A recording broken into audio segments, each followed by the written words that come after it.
ग्रंथि चैप्टर के पार्ट 1 में हम आपको बहिर्स्रावी ग्रंथि बता दिए। ग्रंथि चैप्टर के पार्ट 2 में हम आपको अंतःस्रावी ग्रंथि बता दिए। अब देखते हैं हम लोग पार्ट 3 में मिश्रित ग्रंथि। देखिए, जो ग्रंथि एंजाइम निकाली थी उसे हम कहे थे बहिर्स्रावी ग्रंथि, और जो ग्रंथि हार्मोन निकाली थी उसे हम कहे थे अंतःस्रावी ग्रंथि। अब वैसी ग्रंथि जो एंजाइम तथा हार्मोन दोनों निकालेगी उसे मिश्रित यानी मिक्स्ड ग्लैंड कहते हैं। इसका सबसे बड़ा एग्जाम्पल पैंक्रियाज है। पैंक्रियाज यानी अग्नाशय शरीर के बाईं ओर होता है। यह शरीर की दूसरी सबसे बड़ी ग्रंथि है। शरीर की सबसे बड़ी ग्रंथि लीवर है जो बहिर्स्रावी है और दाहिनी ओर है। दूसरी सबसे बड़ी ग्रंथि पैंक्रियाज यानी अग्नाशय है, यह मिश्रित ग्रंथि है और यह बाईं ओर है।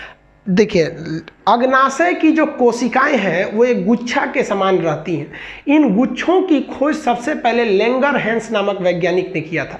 अतः अग्नाशय की कोशिकाओं के गुच्छों को हम लैंगरहैंस की दीपिका या आइलिट्स ऑफ लैंगरहैंस के नाम से जानते हैं। उसकी कोशिकाओं को, लैंगरहैंस की कोशिकाओं को।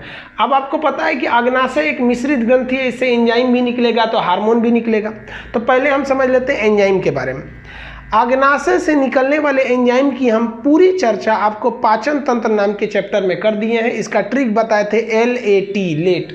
लाइपेज जो वसा को पचाता है, एमाइलेज जो स्टार्च यानी चोकर को पचाता है, और ट्रिप्सिन जो प्रोटीन को पचाता है। तो ये हम एंजाइम चैप्टर, एंजाइम के बारे में हम आपको पाचन में बता दिए थे। इस चैप्टर में हम मेन फोकस हार्मोन पे रखेंगे।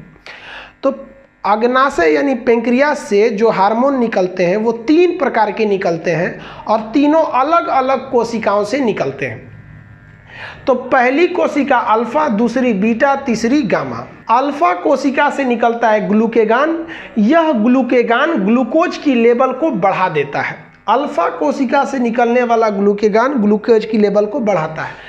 अब ये ग्लूकोज का लेवल कैसे बढ़ा देता है? आप याद कीजिए, हम पार्ट 1 में आपको हम पढ़ा दिए थे आपको लीवर के बारे में। लीवर ग्लूकोज को स्टोर करने के लिए ग्लाइकोजन के रूप में स्टोर कर लेता है, और जब हमारे शरीर में ग्लूकोज की कमी हो जाती है या हम खाना पीना छोड़ देते हैं तो यही ग्लूकेगान ग्लूकोज की लेवल को बढ़ाने के लिए जो लीवर ने ग्लाइकोजन के रूप में स्टोर किया था उसे वापस ग्लूकोज का रूप दे देती है। समझ में आ गया आपको? ये ग्लूकोज को कैसे बढ़ाता है? ग्लाइकोजन को वापस ग्लूकोज में बदल के। तो ये अल्फा सेल हो गया।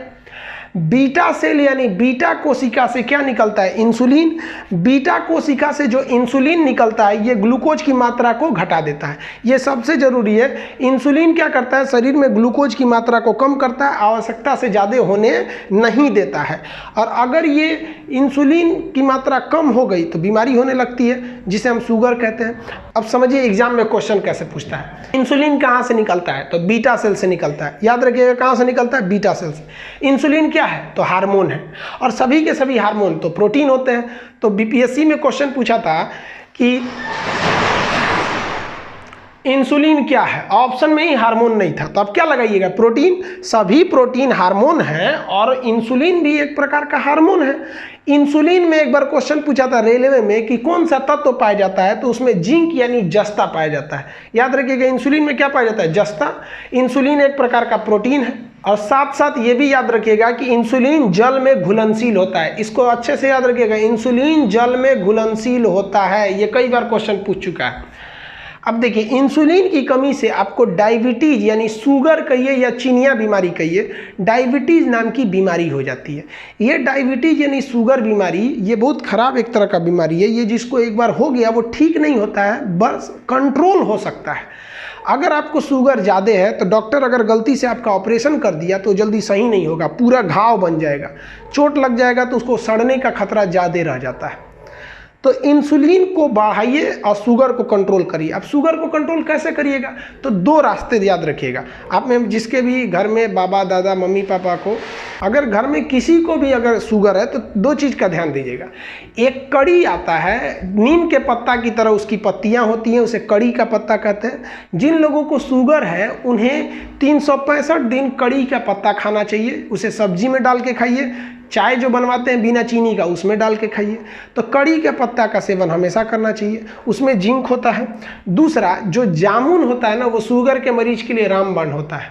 जब तक जामुन का सीजन है उन लोग को कहिए कि डेली 10 दाना जामुन खाते रहें जब तक सीजन है। अप्रॉक्स 3 से 4 महीने तक आपको जामुन मिलेगा गर्मी के दिनों में, तो जामुन को खाते रहिए। और जो उसका बिया है उसको फेंकिए नहीं, जामुन के बिया को इकट्ठा करिए और जब सीजन चला जाए तो उसे सुखा के उसे कूट के पाउडर बना लीजिए उसमें, और उसको सेवन तब कीजिए जब जामुन का सीजन नहीं है तब। समझ में आ गया? तो ये आप बीटा सेल देख लिए। अब लास्ट सेल समझते हैं हम लोग गामा सेल। गामा सेल से निकलता है आपका सोमेटोस्टेटिन। यह सोमेटोस्टेटिन क्या करता है, जो पचा हुआ भोजन है उससे ऊर्जा बनाता है, अतः यह ऊर्जा का निर्माण करता है और भोजन में एसिमिलेशन यानी स्वांगीकरण करता है, यानी उस भोजन से ऊर्जा को ग्रहण करना एसिमिलेशन या स्वांगीकरण कहलाता है। यदि आपका गामा सेल ठीक नहीं है तो सोमेटोस्टेटिन नहीं निकलेगा और भोजन से ऊर्जा यानी स्वांगीकरण नहीं होगा। आप खाएंगे बकरी की तरह, सूखेंगे लकड़ी की तरह। इसलिए डॉक्टर के पास जाइएगा तो समझ जाता है कि इसका गामा सेल गड़बड़ है, तुरंत टॉनिक देगा, गामा सेल सही होगा, खाइएगा मोटाइएगा। समझ में आ गया आप लोग को? कोई दिक्कत नहीं। तो ये आपका मिश्रित ग्रंथि पैंक्रियाज, इसमें बस ये बीटा सेल पे ध्यान रखिएगा कि इंसुलिन में क्या पाया जाता है, जिंक पाया जाता है। इंसुलिन भी एक प्रकार का प्रोटीन है, ये जल में घुलनशील है, शुगर या डायबिटीज बीमारी में इसका योगदान रहता है। इसका एक स्क्रीनशॉट लीजिए, नेक्स्ट वीडियो में हम फिर आगे समझेंगे।